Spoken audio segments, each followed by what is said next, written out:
Welcome to the very first episode of a brand new rebrand of the podcast. It is now called Beyond the Arc. So if you do enjoy this content, do me a huge favor, smash the like button, subscribe to the YouTube channel, comment down below on what you guys think of this new idea, Beyond the Arc. It's going to be a channel that's beyond basketball, beyond the games, beyond everything. We're going to be talking about football. We're going to be talking about other sports, may even get surprise guests on, and maybe even just open it up to talk more than just sports. But for this first episode, I want to talk about these trade deadline acquisitions and their impact thus far on their brand new teams. So let's jump right on into this. Let's talk about the big trade, Luka to the Lakers, right? So Luka goes over to the Lakers. He plays in his first game in 23 minutes. Didn't shoot the ball too well, but 14 points, some assists here. He had a decent game. He was able to, the vision is there with what Luka and LeBron can do together. More importantly about this acquisition, I was a little concerned with Austin Reeves and his role with this unit, right? With how does he fit with Luka and LeBron, both being very ball dominant players. But he has found a spot. And I think I see the vision of what the Lakers are trying to get to. Where in the regular season, of course, LeBron, they're trying to limit the amount of time that he's on the court, trying to rest and preserve him for one final playoff run. How do they do that? By, of course, having Luka on the floor and then splitting Austin Reeves' minutes to where Austin has now proven offensively that he can keep up and he can carry the second unit. So they've been playing him where they'll pull LeBron and Luka and let Austin Reeves run that second unit and just let him go crazy in like a Jordan Clarkson, Lou Williams type role. This has allowed the Lakers to just rest their guys. Yes, there's a big hole right now at that center position. They just signed Alex Len. Of course, they have Jackson Hayes. And we know what Jackson Hayes is going to be able to do with Luka. Luka has proven he can elevate centers left and right. Right? He did it with Daniel Gafford. He did it with Derek Lively. But what he's going to be able to do is elevate Jackson Hayes' game and Alex Len's game to where offensively they're going to be very, very good players. To the point where we're going to be talking about these guys when they're up for contracts, they're going to be getting bags because somebody's going to pay them. Right? That's what Luka does for centers. Luka has the opportunity to take somebody that's not necessarily super phenomenal at the position and elevate their game a lot, right? It's a similar sense of like a quarterback elevating his receiver play. As in Tom Brady never really had really great receivers. Yes, he had Gronk at tight end, but as far as receivers go, he really only had Julian Edelman. Outside of that, same thing with Luka. He's never had a dominant center, somebody fantastic. Right? Daniel Gafford, before he was a Maverick, no one talked about him. He was a Bull. He was a Hornet. Was he a Hornet? Wizard. He was a wizard. Right? So no one talked about him. So I like the idea of Austin Reeves and his new role where he's running with that second unit quite a lot. Because if they can keep a lead, even with him running that second unit, it's kind of like, okay, we don't have to play LeBron 30 minutes. And that's going to be extremely valuable come the playoff time, right? The Lakers are sitting in a position right now where they've got an opportunity to make a playoff push.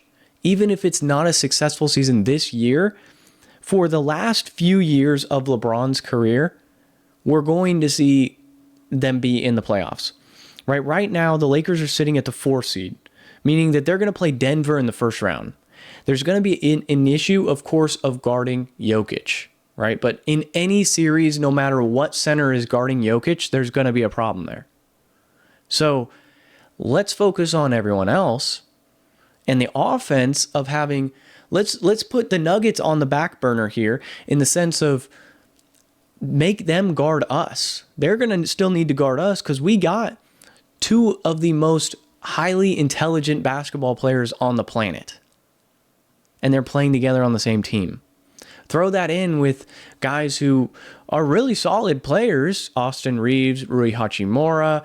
You have Jared Vanderbilt here, Jackson Hayes, Alex Len. Like the roster has a lot of good role players and 2 dominant stars. Now, of course, longevity-wise, what exactly does this roster look like? We don't really know. As far, one bummer point to this entire deadline for the Lakers was Dalton Connect, right? Now, Dalton, hopefully he understands that this is a business, right? A business deal had to be moved. It is a bummer that, of course, it happened to you and then the trade got rescinded. So now you're like not really interested with the idea of playing with these guys. But I think he'll work it out, understanding that he's a rookie. Next, I do want to talk about Jimmy Butler to the Warriors. Jimmy Butler is such an intriguing player because of his fire and passion that he brings to basketball, right? He wants to win so badly. And although I do think that he took his antics in Miami a little too far, I don't blame him for saying, hey, look, I dragged this team twice to the finals. You guys couldn't give me any other help when I was asking for it. Your superstar acquisition to help me out was Terry Rozier. When there were guys like Kevin Durant on the block, when there were guys like James Harden on the block, somebody else. Shoot, Giannis almost he was ready to get traded, and then at least the Bucks brought in Dame. You guys couldn't do that for me. But I love his fit with the Golden State Warriors. I really do. He brings in a role similar to what Kevin Durant was able to accomplish with the Warriors, where a guy who loves the mid-range game, because now you have a guy who can get to the basket, a guy who can not only get to the basket, but he likes the mid-range.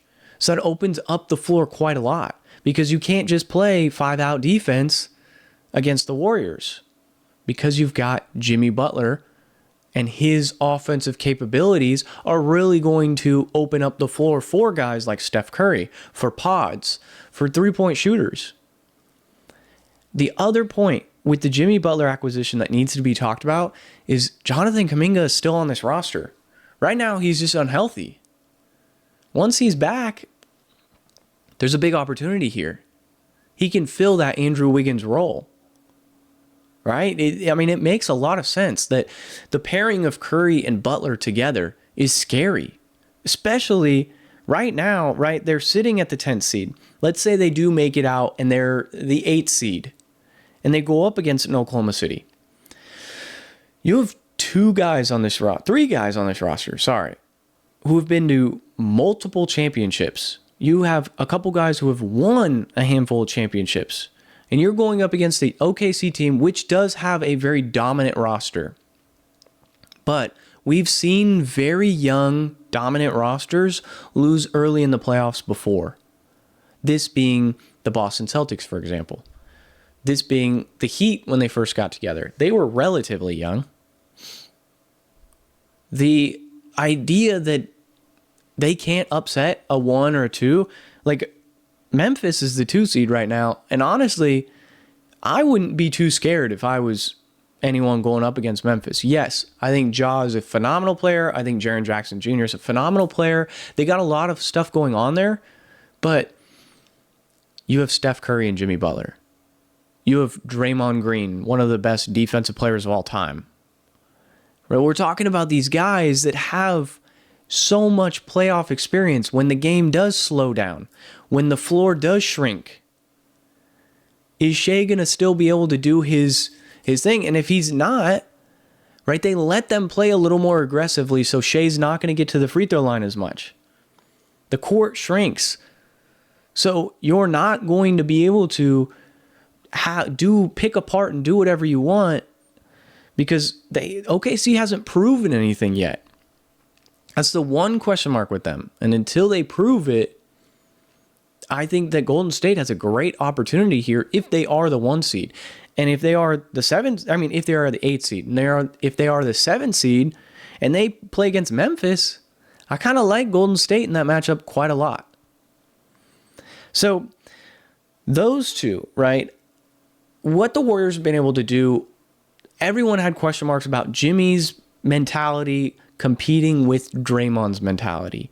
And what I mean by this is how Draymond Green and he's a bit of a head case. We all know that. very passionate player. As long as he can keep those on the court issues under control, as in no putting people in chokeholds or kicking people in the nuts or punching people in the face, something like that, and not sacrifice technical fouls for the team, then he actually, to start Jimmy Butler's time in Golden State, has been able to bring Jimmy, like, just be very uplifting for Jimmy and saying, look, this is a fresh start for you. This is your opportunity to just go out, clean slate, let's go win before we all retire.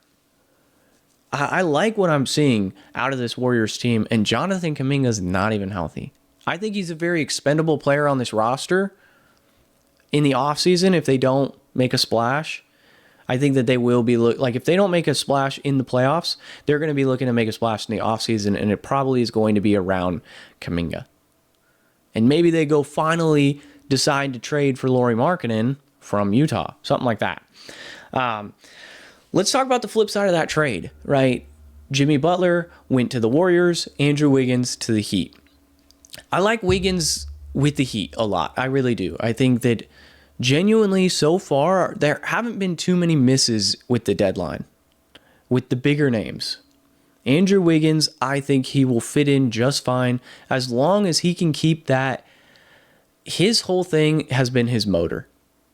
Jimmy Butler literally classified Andrew Wiggins as one of the most athletic players and one of the most talented players in the NBA. The issue was his motor.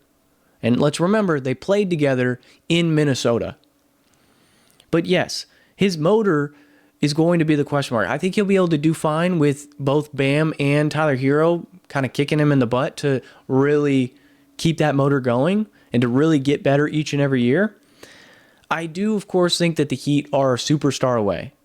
They've got the role players. They've got the talent around. They just need that superstar. Whether it's a Kevin Durant in the offseason, whether it's something Kevin Durant, maybe even Paul George, something like that, where they can bring him over.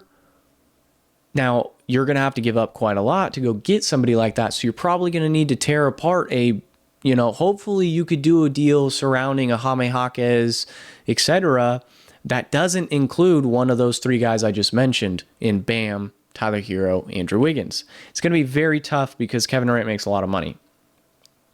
But I do like the fit there. Let's move on to one of the most intriguing pieces, probably the most perfect puzzle pieces that go together. That is De'Aaron Fox and Victor Wembanyama. Right? De'Aaron Fox coming from the Kings, going to the Spurs. They have been playing very well together.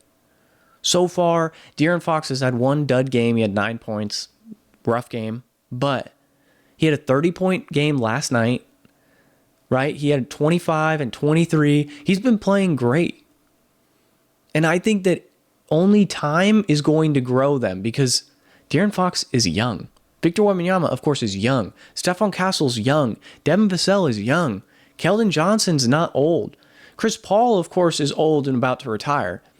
But he is mentoring a top 10 point guard in the NBA in De'Aaron Fox, and one of the best rookies in the class, Stephon Castle, and one of the top 20 players in the NBA right now in Victor Wembanyama. The guy's probably going to win Defensive Player of the Year. I'm excited to see what this team looks like 3 years from now, 2 years from now, when they've had a lot of time to grow chemistry together. This is going to be such an intriguing team for the longevity. They're right outside of the play-in right now. I think they'll be able to sneak in there. If you look in the West, it's hard to say who's going to drop. And I'm going to get to a team that I do think will drop because I don't think defensively they can keep up with the rest of the league. But right now, I think Golden State makes it. I think Dallas, they fall. I think Dallas falls because Anthony Davis. Now let's get into Dallas since we're already talking about them.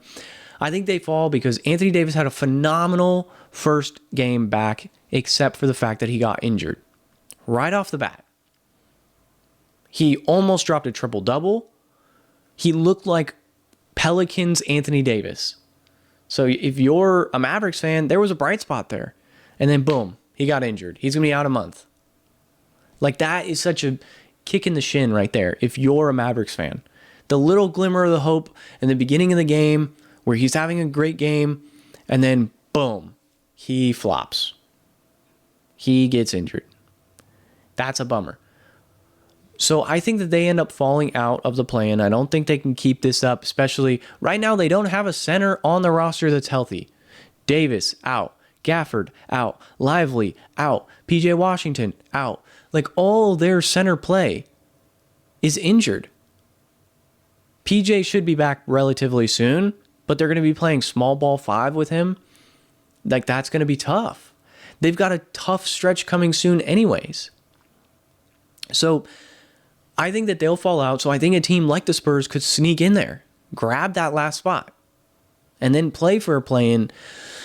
And I don't know. I mean, De'Aaron Fox, Victor Wembanyama, Stephon Castle, sounds like they might be able to snag a 7 or an 8 seed, along with the Warriors, or along with the Timberwolves. It's hard to say what team is going to fall, but there are 2 teams. I think Dallas falls, and we'll get into it. On the other side of that De'Aaron Fox trade, I think the Sacramento Kings fall. They are 2-0 since acquiring Zach LaVine. Zach LaVine, Malik Monk, DeMar DeRozan, Keegan Murray, Domantas Sabonis, Jonas Valanciunas, Keon Ellis. 7 players in that rotation are very solid. Devin Carter still recovering from injury. He's back, but we still got to give him time because he hasn't played enough to really fully see. Now, this could be like a Halliburton-Fox situation where you had to make a choice between 2 guards. Maybe they see a lot more in Keon Ellis and Devin Carter in the future than what Fox brought. Also, Fox asking out, is obviously a big blow to the wind kind of thing for your team.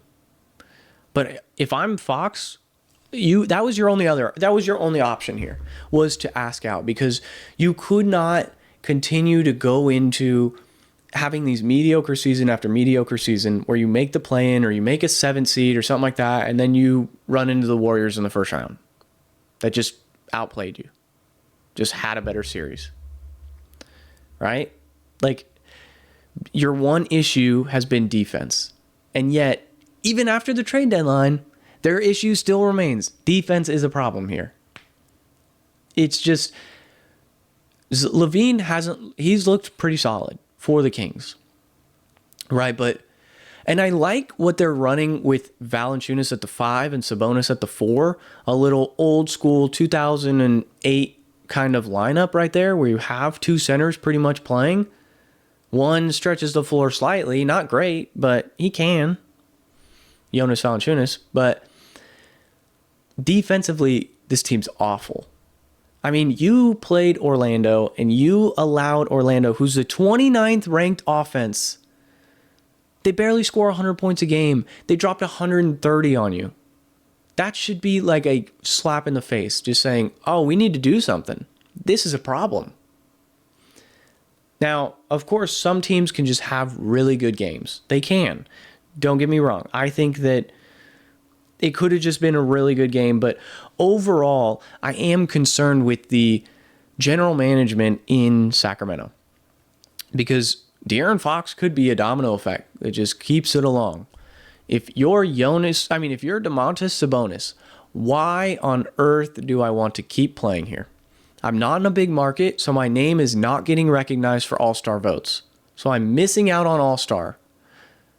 I'm not going to get any recognition in the league. We're not going to win playoff games. We're always going to be around the play-in. This is not a good spot for me if I want to go win a championship.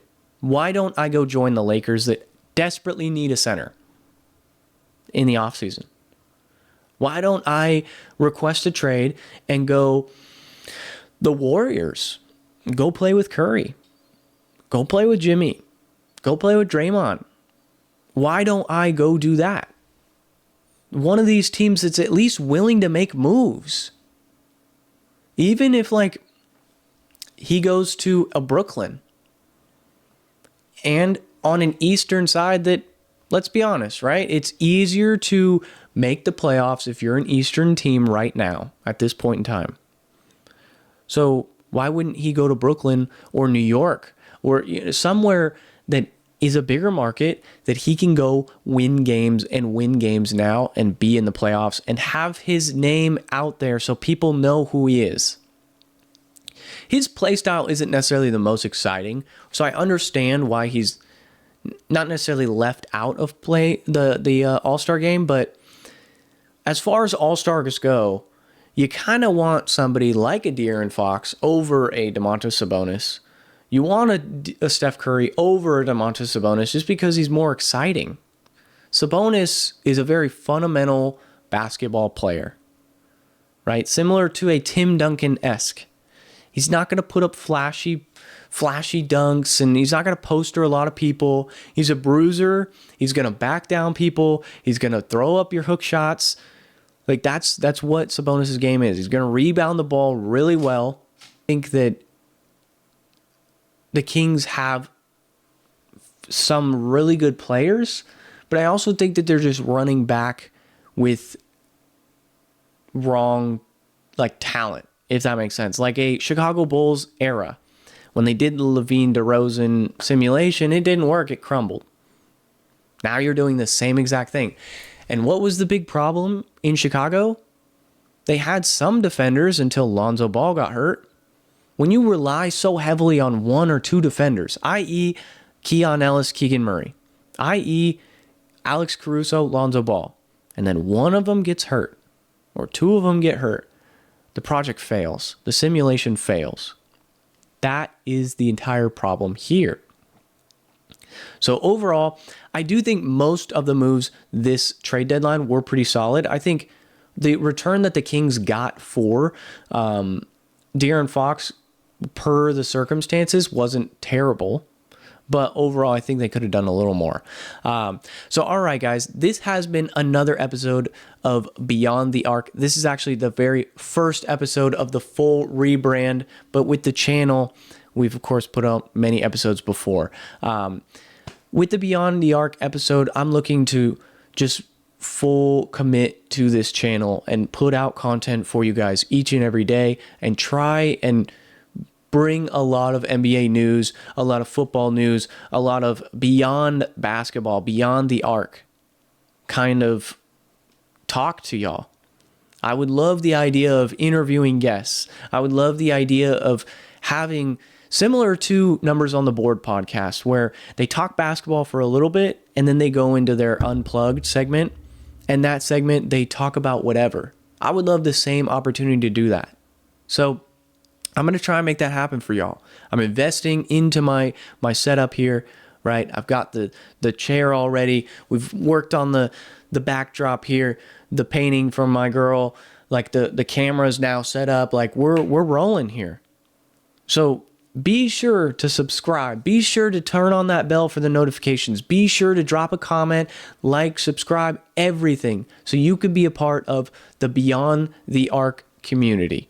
So without further ado, guys, please subscribe, do whatever you can, show some love, and I'll catch you guys in the next one. Peace.